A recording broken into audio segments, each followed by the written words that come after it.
Hello and welcome to Newscentre with me, Parikshit Luthra. With a promise to lead a government that will not leave the next generation with the debt to settle, restore trust and lead the nation into the future, Rishi Sunak has succeeded Liz Truss as the Prime Minister of the UK. And let's tell you more about the man of the moment. Rishi Sunak is the youngest UK Prime Minister in 200 years. Born in Southampton on the 12th of May 1980, his grandparents had migrated from Gujranwala, part of Punjab in pre-partition India, to East Africa. His parents lived in Tanzania and Kenya before migrating to Southampton in 1960. Remember, Sunak began his career as an analyst with Goldman Sachs till 2004. He joined TCI Fund Management in 2006 and became partner. In 2010, he joined the Conservative Party and began working with a political think tank linked to the Conservatives. In 2015, he was elected as Conservative MP from Richmond, North Yorkshire. A firm believer in Brexit, he voted 3 times in favour of Theresa May's Brexit plans, served as Chancellor of the Exchequer from 2020 to 2022 before he resigned. Improving the odds for the Conservatives will be one of his biggest challenges. According to a YouGov poll, 65% of Britons think that Labour will form the next government, and 51% actually feel that Labour will win the next general election with a majority. Putting the economy on track will be a daunting task for Sunak, with UK staring at a recession and the economy likely to contract in Q4. Inflation is at double digits at 10.1%, highest in 40 years. The high energy bills and rising food costs are a big concern for the public in the UK. Sunak is likely to take measures to calm the market, stabilise the pound. We will also see his economic vision being unveiled when the government lays out its economic plan on the 31st of October. We'll be discussing all of that. But what is remarkable is that this young man has become the Prime Minister with just 7 years in the UK government. Let's listen in to Rishi Sunak when he was speaking just at 10 Downing Street a short while back. I will unite our country, not with words, but with action. I will work day in and day out to deliver for you. This government will have integrity, professionalism, and accountability at every level. Trust is earned, and I will earn yours. All right, that was Rishi Sunak. He also said that he will correct some of the mistakes made by Liz Truss and he will focus on unity.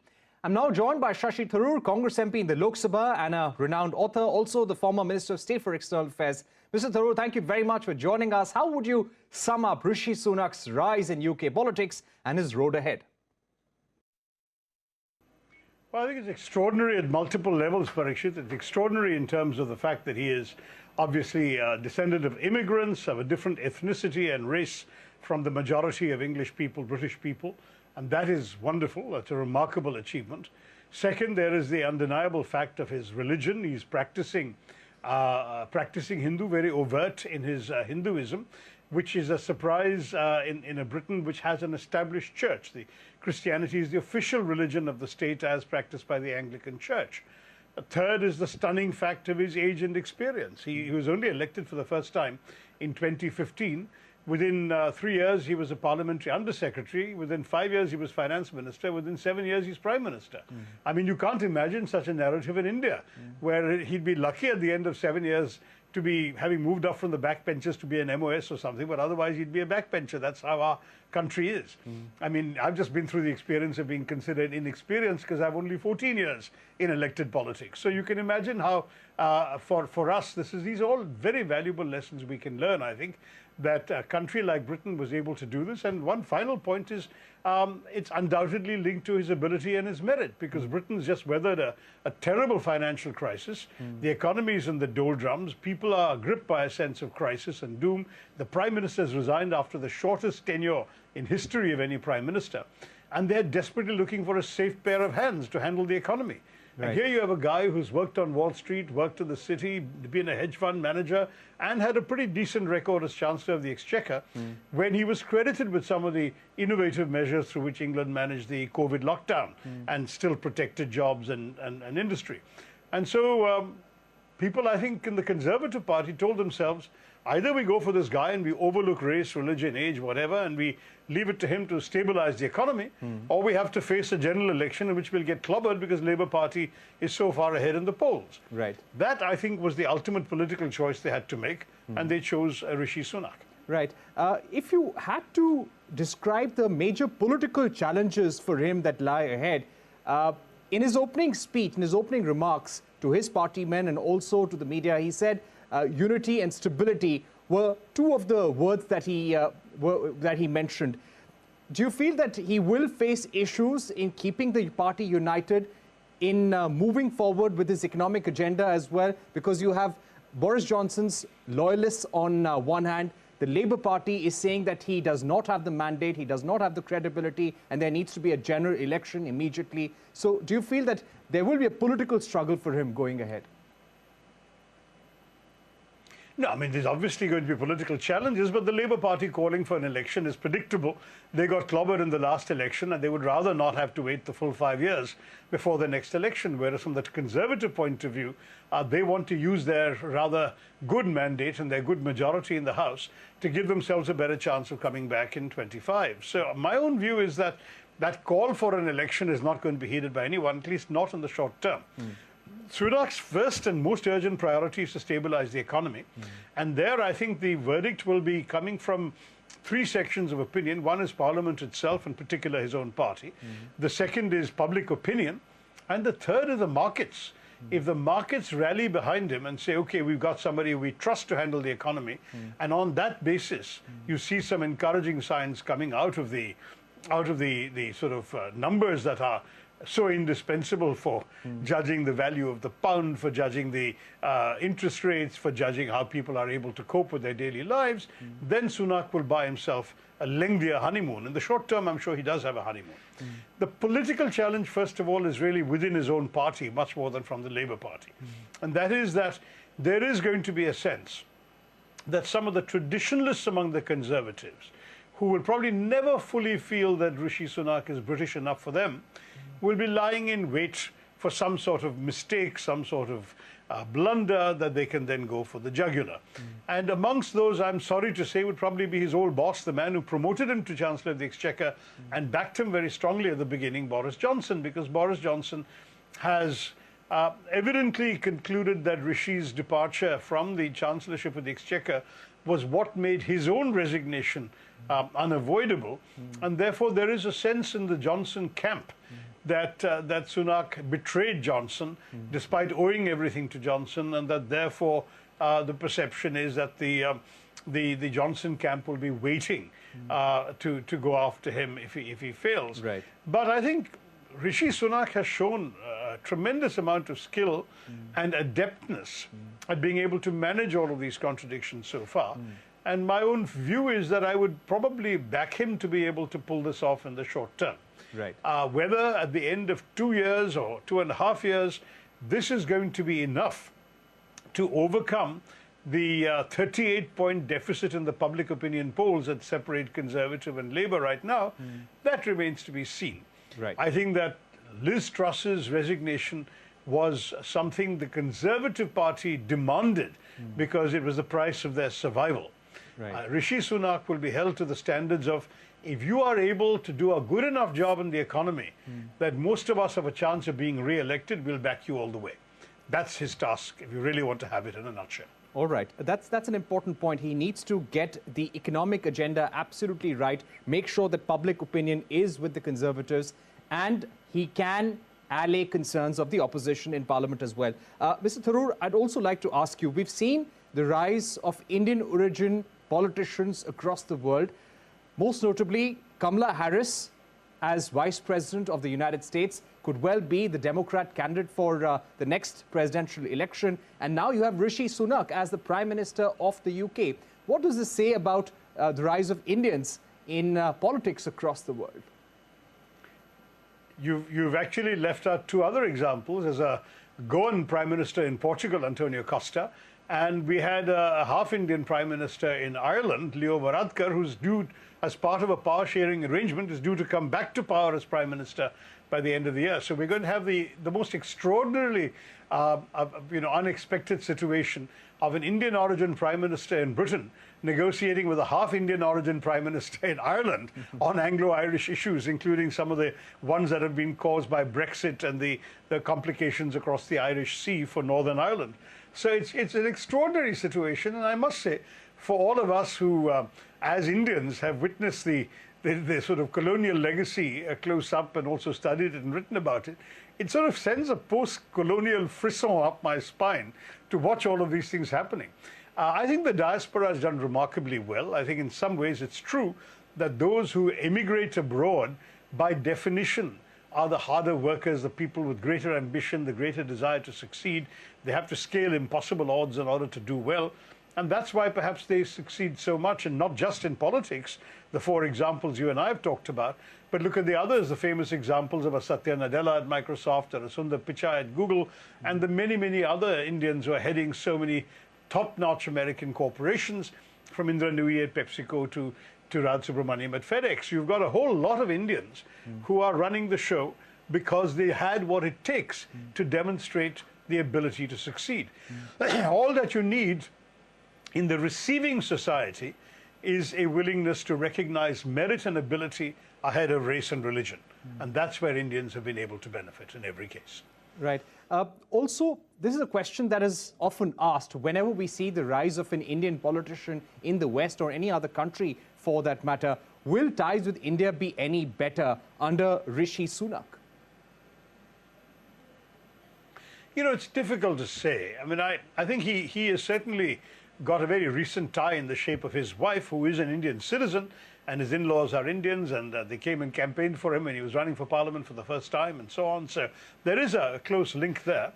But policies are made in the interest of your own country. It was pointed out to me that Rishi Sunak always cheers the England cricket team in matches against India, and so he should. He's a British politician, born and raised in Britain, and that's where his loyalties have to lie. So I think there will be a certain affinity, a certain interest, a certain friendship towards us, but I don't think it would be right for us to expect that policies would be made by any British Prime Minister merely to sort of be nice to the country of his origin. We haven't seen this. You're going to see feel-good moments. He might come to a Pravasi Bharatiya Divas, he might come to a Republic Day, who knows?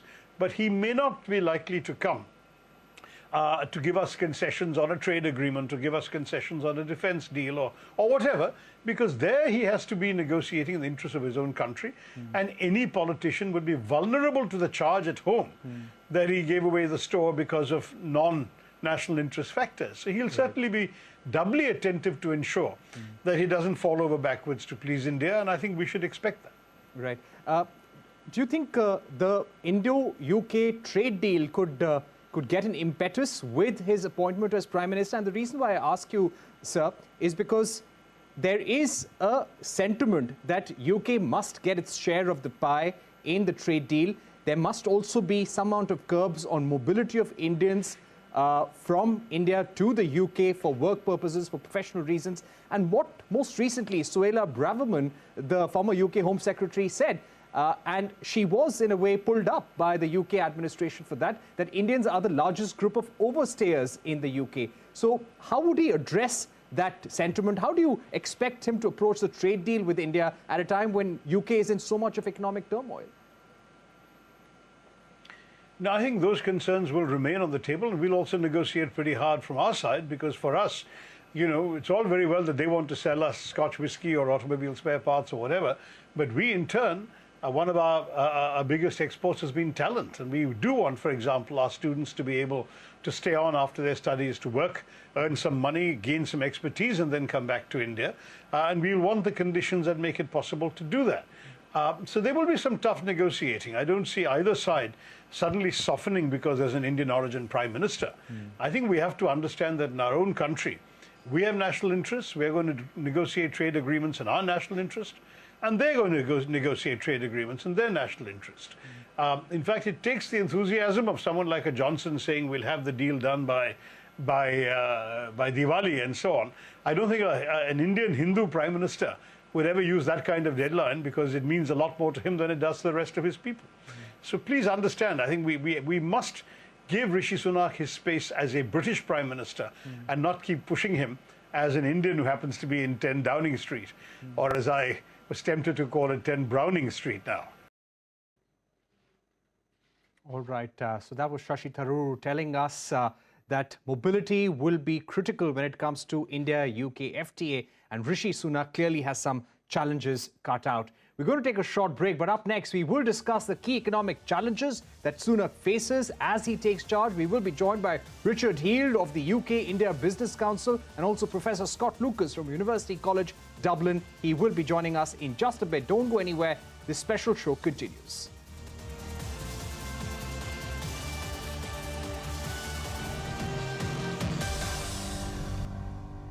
I understand how difficult this moment is. After the billions of pounds it cost us to combat COVID, after all the dislocation that caused, in the midst of a terrible war, and I understand too that I have work to do to restore trust after all that has happened. So I stand here before you, ready to lead our country into the future, to put your needs above politics. All right, that was Rishi Sunak at 10 Downing Street. And remember, he takes charge at a time when UK is facing several economic challenges. Let's discuss more with Professor Scott Lucas of University of Dublin. And we're also joined by Richard Heald of UK-India Business Council. Richard, if I can begin with you. He said in his speech that there is a profound economic crisis that UK is facing currently, and he has been chosen to fix some of Liz Truss's mistakes as well. How do the business chambers in the UK react to his becoming the Prime Minister of the United Kingdom? Well, I think that the reaction from the UK is, if you like, characterised by the reaction in the markets at the present moment. We've seen a certain stability in certainly in the FTSE 250, which is the bellwether, if you like, for the UK economy.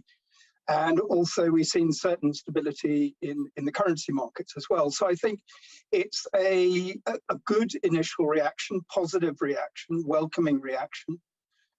We'll have to see how the cabinet comes together.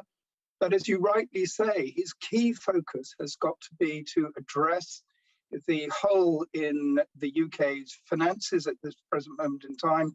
And we will find out a little bit more about that when the OBR makes its report in a few days' time.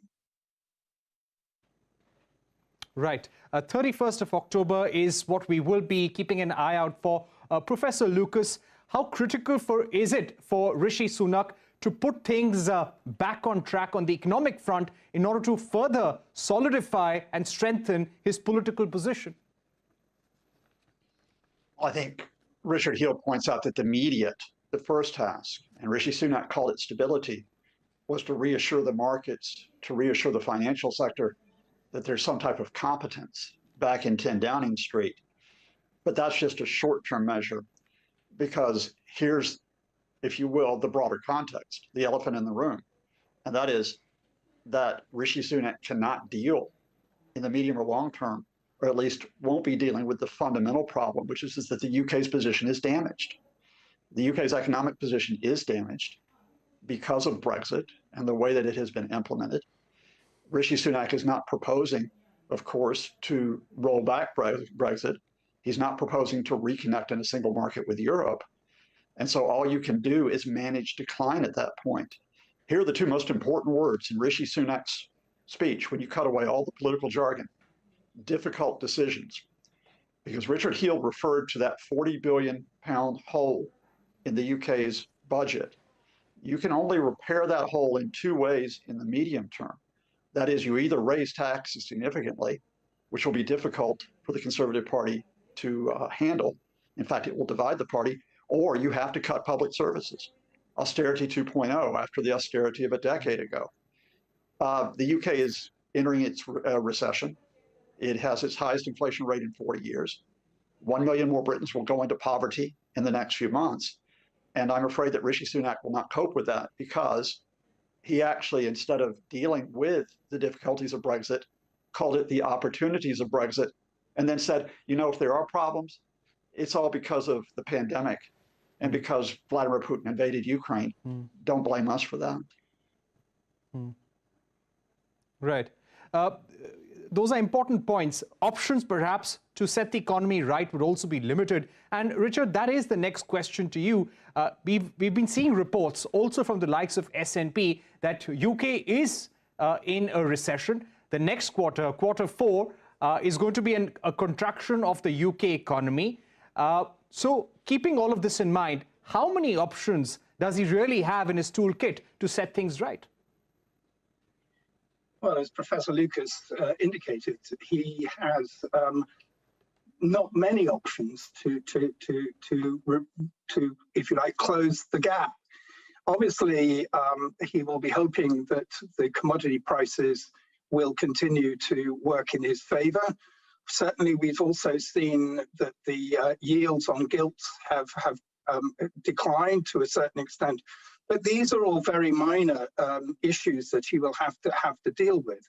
I was listening quite closely to Mr. Thrall before we joined, and I think one of the things that is most relevant to what Mr. Thrall said is that here you have a Prime Minister who, if anyone within the Conservative Party, knows what the numbers are and knows what the problems are based on his experience. And therefore, I think that looking at the options, and he does have options. There are certain rollbacks that Jeremy Hunt did not announce, which certainly Prime Minister Sunak has been a proponent of in the past. That gives him some optionality, but really things are quite tough.